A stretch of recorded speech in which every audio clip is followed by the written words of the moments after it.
All right, so we're here once again, episode 69 of Commanders in the Chat podcast. What's going on, Rob? Nothing much. Just another day, another Thursday. We heading into a Sunday. We got a big game coming up, man.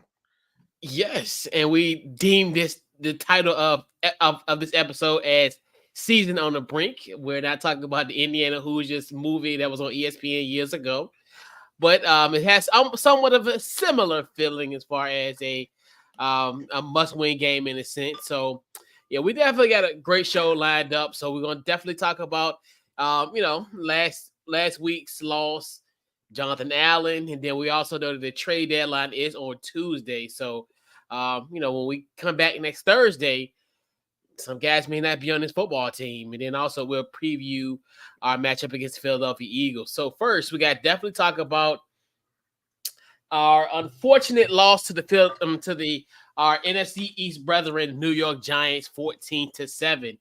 So let's just get through this part. So Rob, what was your thoughts on our loss on Sunday? It was absolutely pathetic. I think in a lot of ways it was worse than the Chicago loss that we watched that Thursday night. Yeah. I think this is the first time in a very, very long time. This is the first time I can remember that I, at a certain point, was actively rooting against this team. When it was 14-0, there was a point, I think in the third quarter, my wife had been gone the entire game. Mm-hmm. And then she came back, sat down with me, and we got a fumble recovery. It was on that play. And my wife started celebrating. And I looked at her and said, no. She's like, no, but you guys got the ball. I said, yeah, no, I don't even want the ball. I don't want to score points. I don't want to do anything. I want to lose this game in the worst way possible, so that way Ron Rivera does not have a job tomorrow morning. Yeah. Ended up getting the ball, ended up scoring a touchdown, lost 14-7. Ron Rivera is still employed by this team. He is still the head coach of this team. So my plans did not go the way I wanted. But yeah, this is the first time I have actively rooted against this team. I wanted this team to get blown out. I wanted another 20-point loss. Um, but the Giants kept us in it for whatever reason. It was a lot of the things we do. This team, we play down to our competition. Like if you look at the last few weeks, we go to overtime with Philly, who didn't look great then, but have looked better since. They have also gotten better. They've added a couple players. They've added Julio Jones, which yes, I get it, he's aging, but he's still Yeah. Julio Jones, adding to that tandem of AJ Brown and Devontae Smith. And then they went and just traded the other day for Kevin Bayard from Tennessee, All Pro safety. So like they're not doing anything showing that they're getting complacent. They realize where their shortfalls, where the shortcomings are, and they're going and addressing them. Um, we go to overtime with that team. Probably should have tried Mhm. for two to win the game. Could have won the game, and then we put up duds against the Bears, and then this team. Like I don't understand this team. I don't understand what it is about good teams that this coaching staff gets their players ready for. But when we play lesser opponents, and this is what we talked about last week, win the games you're supposed to win. It's simple. Yes, nobody outside of crazy delusional Commanders fans were thinking this team was going to go 17-0. There were some semi delusional that we thought were a 10-7 football club. Yeah. Um, but we weren't expecting to be world beaters. But we expect the teams that we expect to beat the teams that we're supposed to beat, and we're not doing that. And it was a pathetic showing. Ron and Jack Del Rio showed no fire, no passion. They sit there. They whenever this team starts to stumble in games and they look like they don't know what they're doing, they always show at the very least Ron Rivera, if not both of them, and they both always have the same look. Yeah. Yeah. Like my guy, do something. You're supposed to be Like the whole thing we have said this whole time about Ron Rivera is yes, the game has passed him up. His style of coaching does not work anymore in this league. But one thing about him is he is a motivator of men. I see none of that. Yeah. I see none of that. I think it was a Buffalo game. They asked him coming out the tunnel after halftime, what happened? He's like, "Oh yeah, I just let the players talk to they talked amongst themselves." Like you're a head coach of of an NFL team, which I understand. If you know the game has passed you up, and this is not what you want to do anymore, you know your time is done. Just resign. Give EB the keys. Resign so he can fire Jack Del Rio too, and we can just start evaluating Eric Bieniemy as a head coach and go from there. It was a pathetic outing, and again, I wanted that team to get blown out. Yeah. Yeah, this game is just one of those where it's just like it's. I mean, it's crazy. It's from a historical standpoint. We've always have done better in New Jersey for some bizarre reason. I think you just look at it from a standpoint. We always look flat in those games, and this was another one.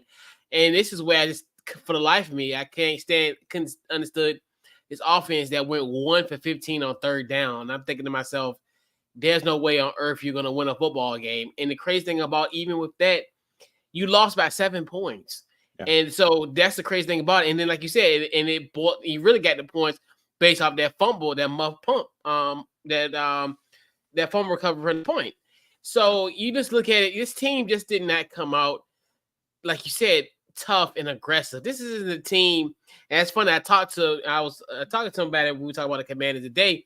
I was like, this team doesn't look like that team that went to Owens Mills for a couple of days and was kicking the Ravens' ass weekend. I mean, during those scrimmages, they look very tough, physical, in your face. This team doesn't. I know this might have been about 10 weeks ago, but still, this is still within this season, and you think to yourself that how did this team come out this flat, especially considering the fact that you had a backup quarterback, you had an offensive line that essentially was a patchwork offensive line that got guys from the practice squad, and you lay the egg like that, and it's just one of those where it's just like it's really disheartening. And I think, like, when you think about it, this is kind of one of those losses that you think to yourself, and it's weird. I don't know if I talked about it on this show, but this matchup scared me because it almost reminded me of the Bears in a sense where we were kind of neck and neck from a statistical standpoint. I think I did mention the Spider-Man meme where we both were kind of pointing at each other. And I think that was the scary thing about this matchup where, especially when we, like, even though we met evenly as far as when that evenly, but in certain statistical categories we were better in. But like you said, this is kind of game that you should have won the football game against. And you lose down to your competition. And I think that's the biggest issue with this football team. And, it's just one of those where it's just, it was really a disheartening loss. It's one of those where it's just like you said, we thought Chicago was bad, but I think this one was worse because considering the fact this is a divisional rival. We play essentially their personnel, that defense gave almost, I think, like 27 points per game, and we only put up 7 points. That's where I think it's disheartening compared to the Bears loss, but this one is extremely disheartening. So, and I always find it funny, when it comes to these matchups, something like this, and we know that this is a disheartening loss, but there's always something that happens, that kind of soundbite that we get from this team. And we got one this week. So we're going to cue that up momentarily. Should be coming up shortly. And this is from JP Finley. He's our friend, but I don't think he knows that we're his friends quite yet. But he will know one of these days. One of these days. Not on no stalker stuff, but, JP Finley's our friend. He's a friend of the program. He just doesn't know. He's gotten better. I didn't like him at first. So he's all right in my book. If you have children at home, we have the uncensored version. And this is from, he grew on me. I think initially, he was one. Yeah. Yeah. So let's see. I know my internet's acting a little janky today. So we have the uncensored version of this. It should be coming up shortly. If it going. So, so going back to the loss, it is disheartening because again, just like we stated, this team had high hopes going into the season with the addition of Eric Bieniemy and what Sam Howell was able to do against the Cowboys in his one start last season, and we got Chris back. Cool. Yeah, yeah. All right, let's see. I want to try this one more time. If it don't, all right, let's see what we got here. Okay.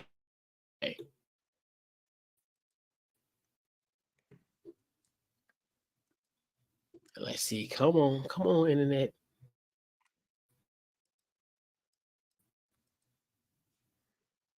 Come on, internet.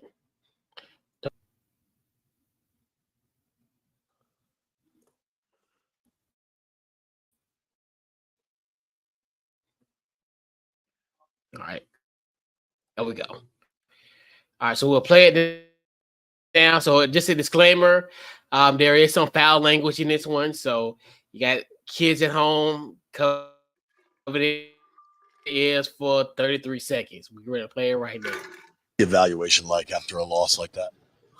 They whooped our ass, plain and simple. Got to be better. Anything they did that surprised you guys early on? No, I think it's just a lack of focus on our part, a lack of attention to detail, not starting fast, and creating holes that are too big for us to overcome in the second half. Does it get frustrating when that Fuck seems? yes, it does. I'm fucking tired of this shit. Fucking tired of this bullshit. It's been 7 fucking years of the same shit. Tired of this shit. What can you do? What's the evaluation? You saw there, Jonathan Allen, plenty of expletives. Said it straight up. He's fucking tired of this bullshit.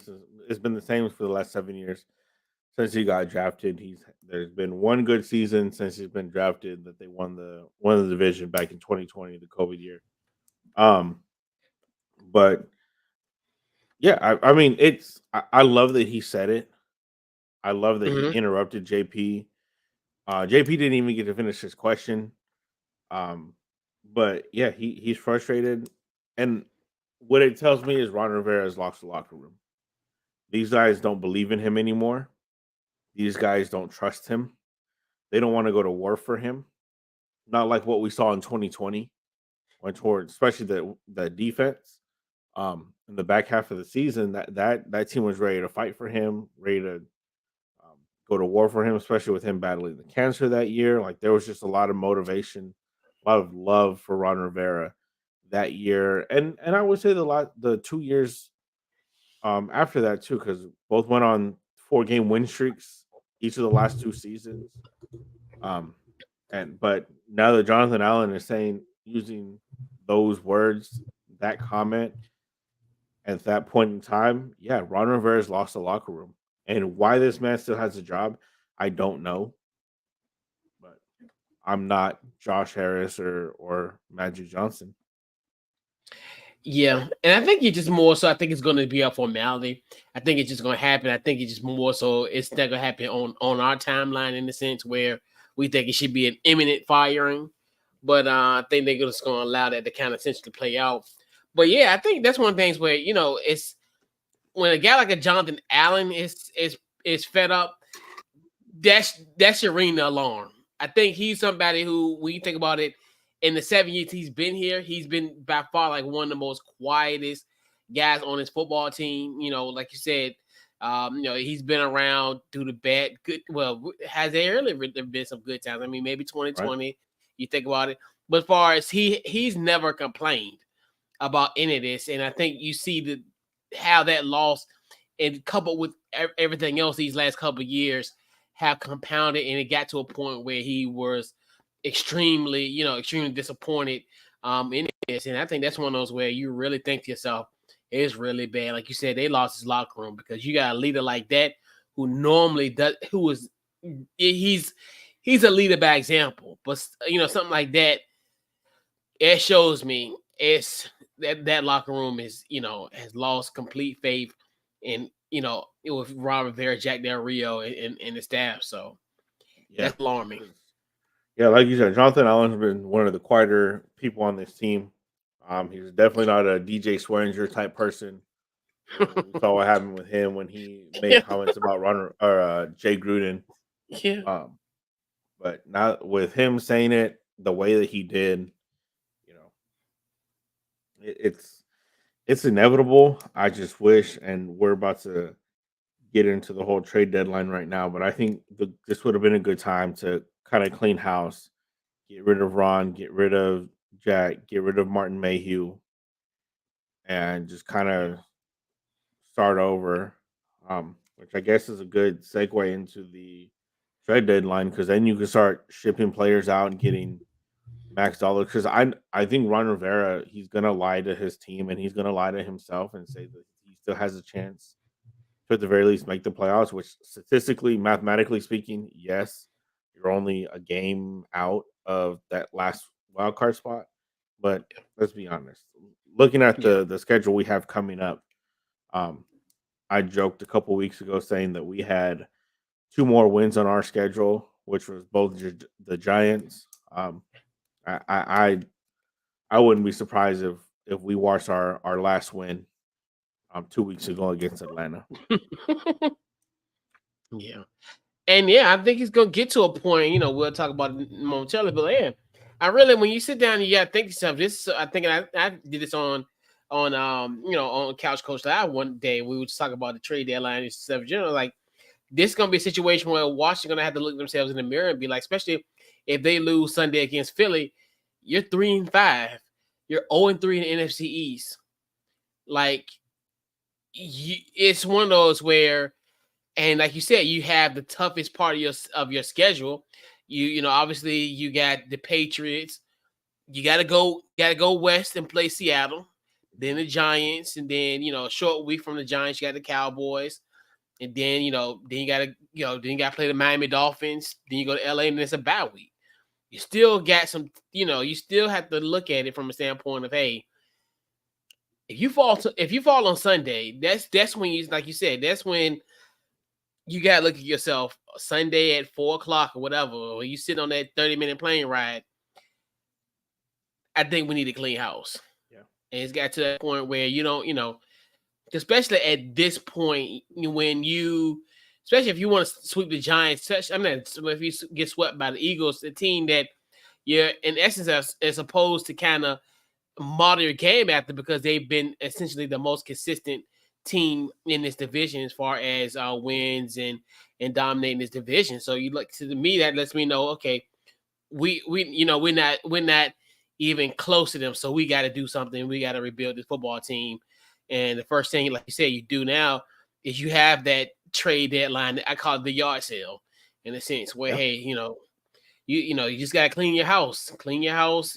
Some things you're gonna have to pennies on the dollar, but hey, you got to start cleaning the house and get something for it, So we wanted to talk about some play. So we had a trade deadline. We talked about it on Tuesday, so it's on Halloween. So which player do you look like that's likely to be traded, in your opinion? Two players that come to mind off the bat is obviously Chase Young and Montez Sweat. I don't think both of them get moved. I think whoever they can get more for will end up getting moved. They've already been making phone calls to kind of gauge the. I think the word was used was temperature for each of the two players. I don't see a world where they both get moved as long as Ron Rivera and Martin Mayhew are still part of this organization. I don't see both of them getting moved. I see the person that they can get the most for. And in my opinion, right now is Chase Young. I think he's been playing extremely well this season. All things considered, what he did last year, he was coming off the ACL tear. People still expected him to be that 2020 Defensive Rookie of the Year type of player. Coming off an ACL tear, you're not going to be the same person. I don't know how many sacks he's had on the year. I want to say 4.5, maybe 5. I know he had 2 sacks in this last game or the game against Atlanta. He's the highest percentage of quarterback rushes, quarterback hurries. He has the highest percentage of the snaps that he's actually getting pressure on the quarterback. Again, he's playing great this season, all things considered, and I think that's the most uh, ROI that you're going to get out of anybody else on the team. outside of those two, I could potentially see.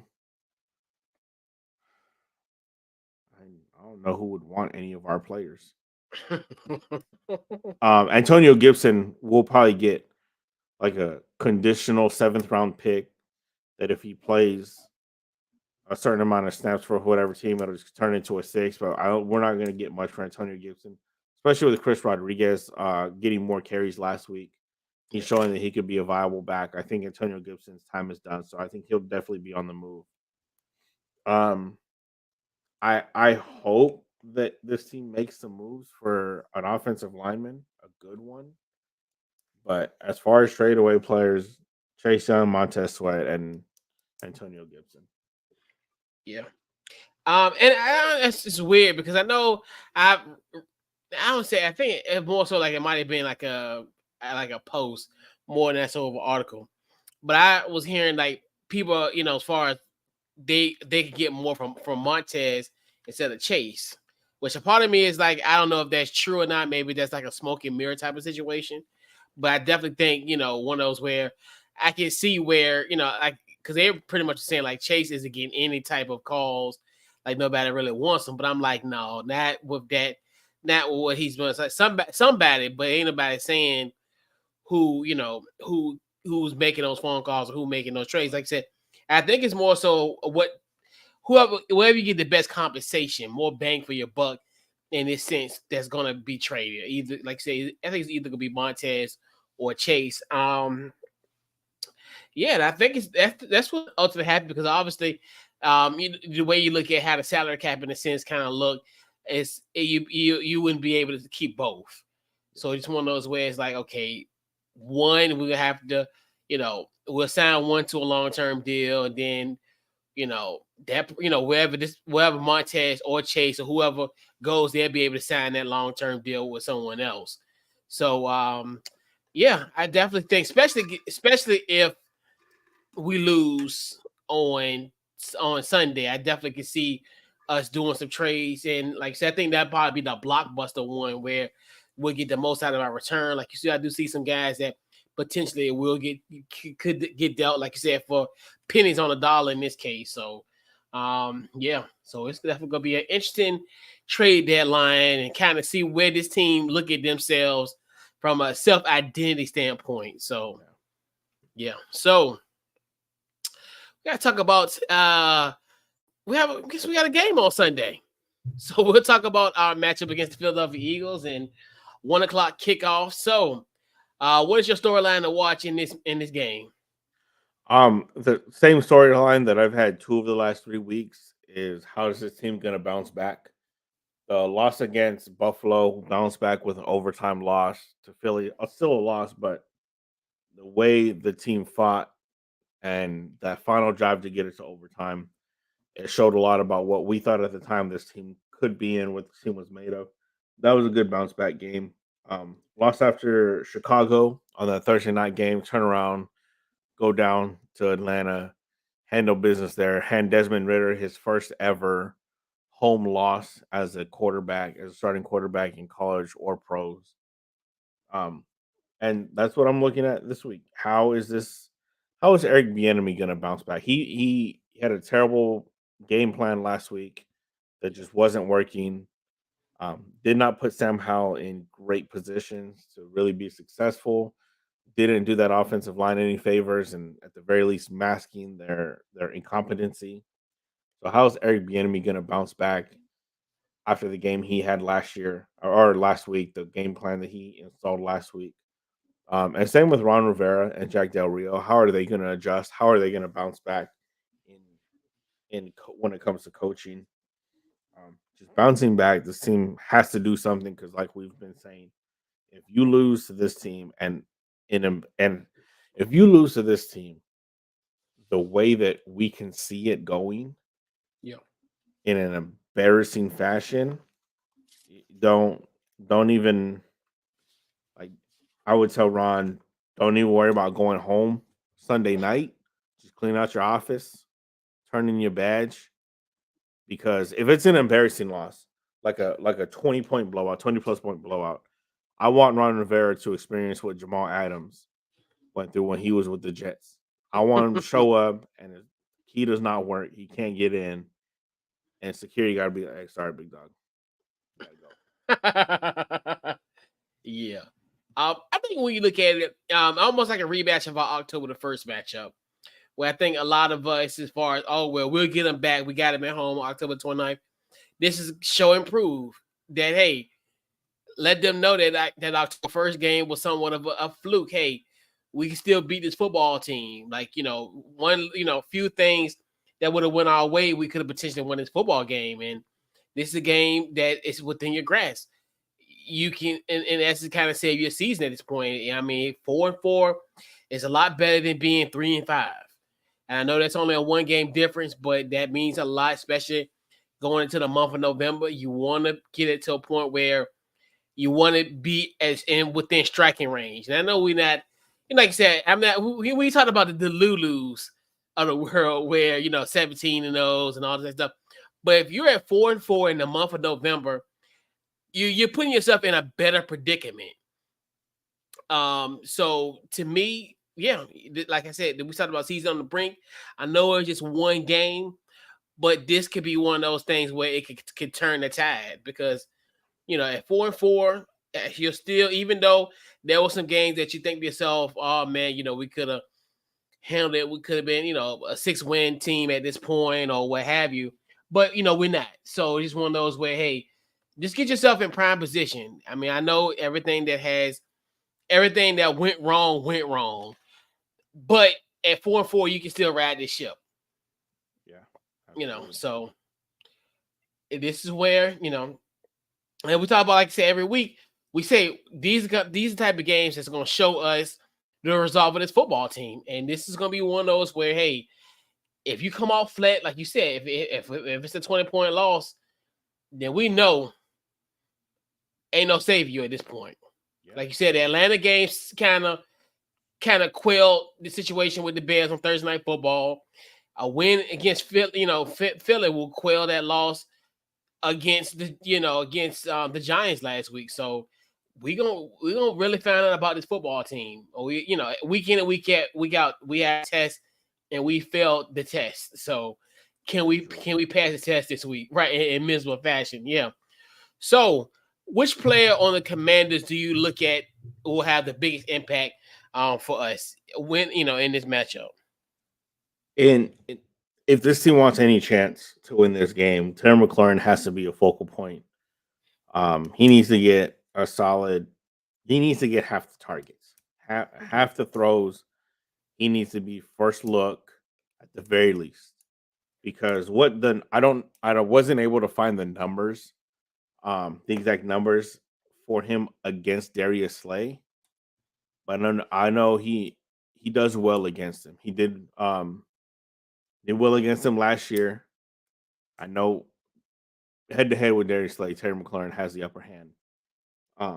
Looking at some of the Eagles' numbers, Eagles have the 10th worst pass defense in the league, and we did not try to exploit that enough in the last game. 4th most touchdowns given up, that secondary, and 6th worst when it comes to interceptions. Yeah. So Eric Bieniemy has shown the last 2 weeks he likes to throw the ball. He'd much rather throw the ball than run it. If Bieniemy could just throw the ball every single play, he would. Eric Bieniemy would rather have an extra receiver than a running back on the team. So use that to your advantage. Go watch some film. Look at where they lack on the passing defensive side of the ball, and draw up some plays to exploit that. Put Sam in a good position to exploit their deficiencies in the pass game, and you should be putting up another 30 points on this team this weekend. For sure. And I agree with you as far as with the Terry aspect of it. He needs to be a focal point of the offense. But also, I think a guy really needs to be also from a focal standpoint as well, somebody that needs to essentially get some more attention. It's Curtis Samuel. I think Curtis Samuel is, like I always say, he's the Deebo Samuels of the East Coast. Well, I think, if we use him properly, we can really use that title for him. And I think he gets the opportunity. I think, and you look at how successful we were moving the football against him on that October 1st matchup. You look at how getting him involved and putting him in positions, because like with him, you can put him in certain in various packages.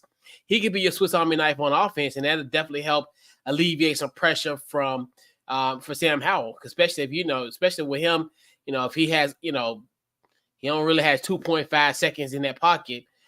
You better just get it off to Curtis Samuel, in a situation where you can put him in situations where he's, he could be the running back, he, take out the backfield, screen passes, and kind of keep them in essence, kind of keep them guessing. Because that's one thing you really want to kind of confuse the Eagles. And I know a lot of the Eagles really kind of deem their the middle of the field as the donut hole. And that's one thing where, hey, can we kind of expose that and kind of get some open opportunities in that area? Because I think that's pretty much will be a breeding ground for us to move the football, keep our offense on the field, and and keep that third ranked offense off the field. So I think that's kind of one of the things where if you look at Curtis Samuels, I think will have the biggest impact. So on the Eagles, who is who you would deem as like the most dangerous player, the one that could essentially take over this game? Man, AJ Brown. Yeah. What he did to Emmanuel Forbes in the last game, given Forbes rookie was his fourth game as a professional athlete. Going up against AJ Brown, you put anybody in that position, they're gonna have a tough time, especially a rookie. But I don't like going up against AJ Brown. He's too dynamic. He's too big. Especially against somebody like Forbes, and who even knows if Forbes is going to play. But I don't think we have any corners can really cover him effectively. He's that cliche. You can't stop him. You can only hope to contain him, and we got to hope that we're able to contain AJ Brown for as much as possible. If you give AJ Brown a handful of catches, 5, 7, 8 catches for less than 100 yards, I'd consider that a decent game. I don't remember what number game he's on right now, but he tied the record for most consecutive 125-yard receiving games. He's tied right now with Calvin Johnson and one other person. I don't remember who. But if we can end that streak, I consider that a good game and limit the scoring opportunities for him. Because that's what killed us last game. Yeah. And I agree with you. I think when you look at it, just from the standpoint, because I think in that game he had 13 targets, 9 receptions, 175 yards, and 2 touchdowns. And you look at how those plays were demoralizing. You look at kind of how Forbes was looking really, he was bewildered. He was, one of the things where it really got into his head mentally, and I think that's one thing kind of affected his play as well. Obviously when you got a guy like that, that's fragile like that, I think sometimes that could carry over on the team as well. So that's one of those things where it's just like, can you just contain AJ Brown? And like you said, I think we knew going into that game, we talked about it a few weeks ago in the preview, that he was kind of due for a game like this because he was relatively quiet up until that point, in a sense where as far as he still was putting up numbers, but he won't, he really wasn't the focal point in some of those, I think, preliminary early matchups. What happened?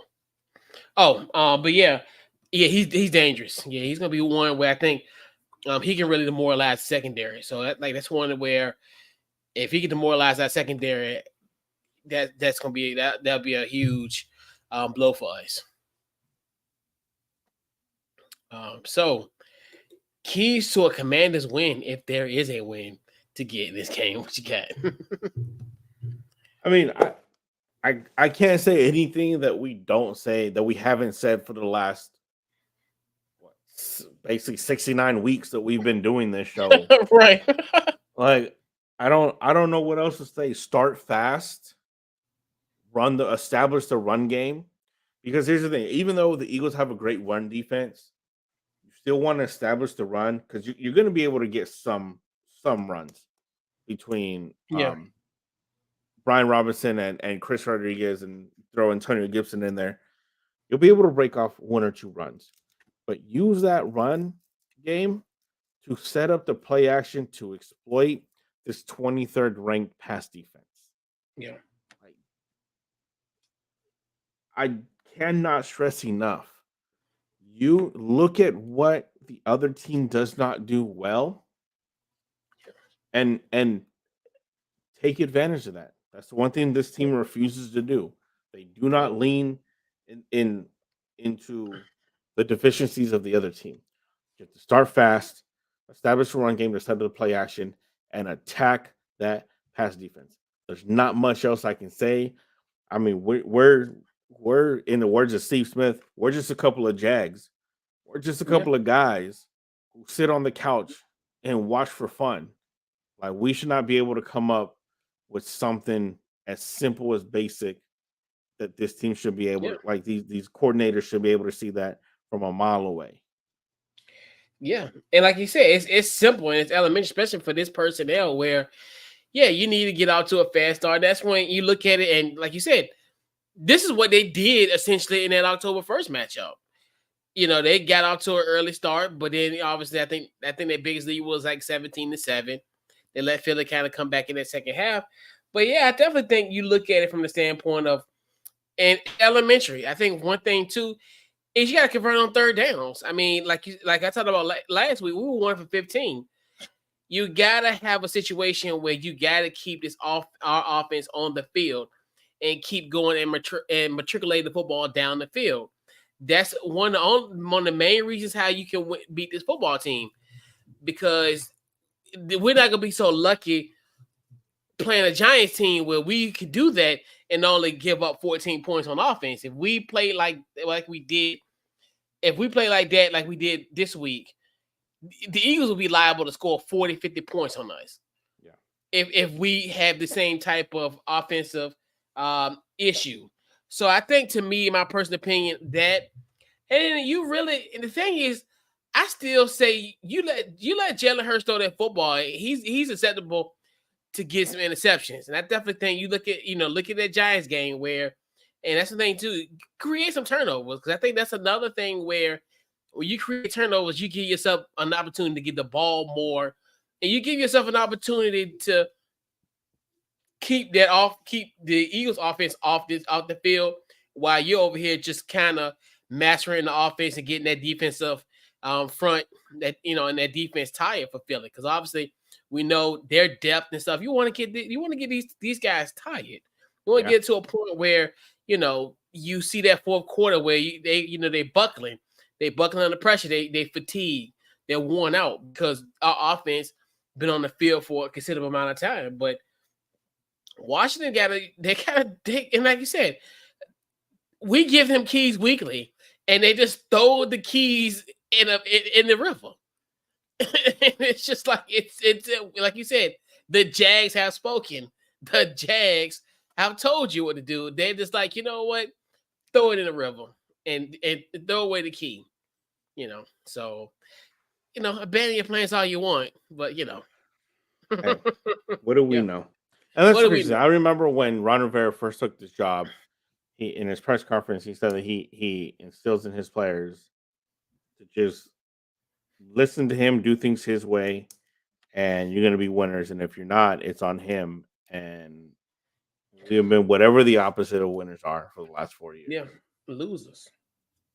We haven't had a 500 team. I mean, crazy thing is our best season in essence was last year. We were 8-1. Yeah.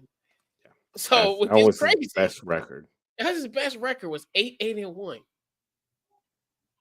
But yeah, it's one of those where I just look at it. It's just, he's like we talked about, he's lost his locker room. This is year 4 now. So this isn't a situation where, give it time. No, the time is up, Yeah. And you just look at how you look at everybody else in this division where we were all in 2020. Everybody made the play. Well, we made the playoffs one time. But you look at like what the Giants have been able to do. They won, they had a good season last year. Cowboys, they've been in the playoffs ever since that 2020 season. And then you look at what Philly. Philly kind of built this team organically in a sense, and kind of and they did their thing, and now they're dominating the division. While you're essentially been the worst team in this division for the last 4 years. Yeah. So we shall see. So prediction time, Rob. Who you got in this game? Who you got? I'm going 35-10 Eagles. I don't see us competing in this game at all. Again, after Jonathan Allen's comments, this team is not prepared. I'm not going to say they're not prepared to fight for Ron Rivera. They no longer want to. They have no desire to fight for him.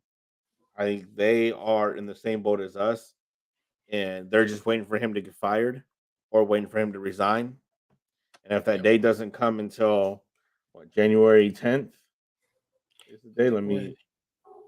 It's January. I think January the 8th. I think is it a Monday? No, 8th is yeah, January 8th. Yeah.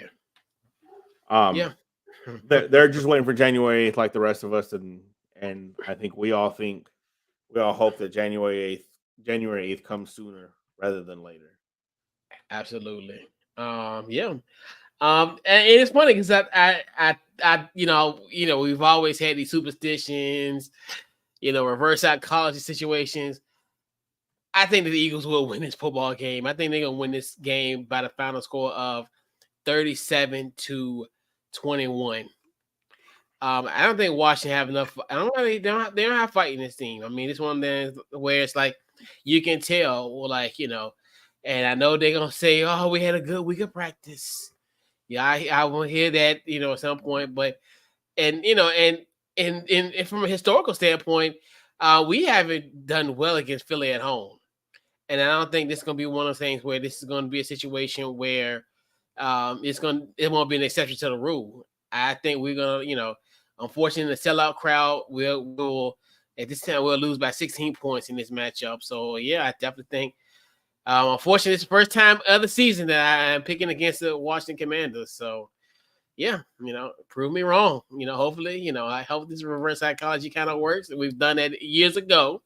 Yep. And, yeah, so I definitely think Only the Eagles hope. will win. So I only hope because everything else, because you damn ain't winning on the football field. So it's like, hey, we might as well do some Jedi mind tricks, with some football games, some type of mental head games, But hey, yeah, so we'll put a bow on episode 69 here. So, Rob, tell them where they can find your social media and upcoming project. What you got going on? Y'all already know you can find me FNC Pod on Twitter, Football and Chill Podcast on Facebook and Instagram. Got See You Sunday on this coming up Saturday, 8 o'clock Pacific time, 11 Eastern. Love to see y'all there. And then look forward to doing this again in 7 days. Yeah, and also check out Commanders in the Chat every Thursday, 8 o'clock East, 9 o'clock Eastern Standard Time. Social media is Commanders ITC, and also check out my podcast Couch Coach Live Wednesdays at 8 o'clock Eastern Standard Time. CouchCoachLive.com, and also social media at Couch Coach Live. So, Rob, this is Couch Coach, man. This is episode 69 in the books here. We'll catch you guys next week for some more Commanders in the Chat talk, and we out. Hail to Commanders.